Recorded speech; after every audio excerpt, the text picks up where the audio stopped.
Be humble, repent, and pray, for just a sideways glance from God can send our enemy packing and restore America as one of God's favored nations. Top of the morning to you. When we read Psalm 80 with the eyes of love and with a firm resolve to get to know our God on a deeper level, we get a glimpse of what it's like for a once favored nation to lose favor with God and desire to get it back.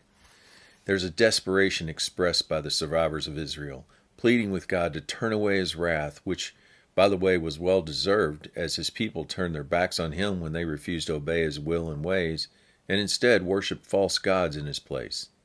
The remnant are remembering the good old days when they were considered God's children, that he rescued from Egypt, setting them up in a promised land where they prospered.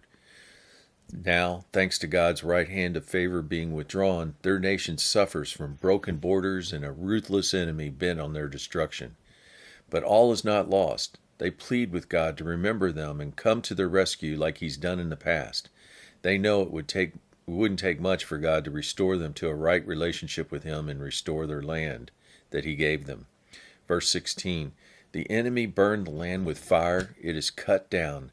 May they perish at your rebuke of your countenance. In other words, just one sideways glance by our God could wipe out our enemy. They make a vow to God in verse 17 through 18. Let your hand be upon the man of your right hand, upon the Son of Man, whom you made strong for yourself. Then we will not depart from you. Revive us, or give us life again, and we will call upon your name.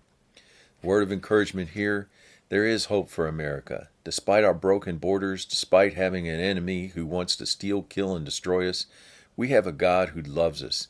And it wouldn't take much to turn this whole thing around to where we enjoy his favor and protection again. However, it starts with us as individuals. We must repent of any sin in our life whenever it's brought to our attention. Keep humble, don't let selfishness reign, and get rid of anything in our lives that we value more than God. Those are called idols, and that brings on God's wrath.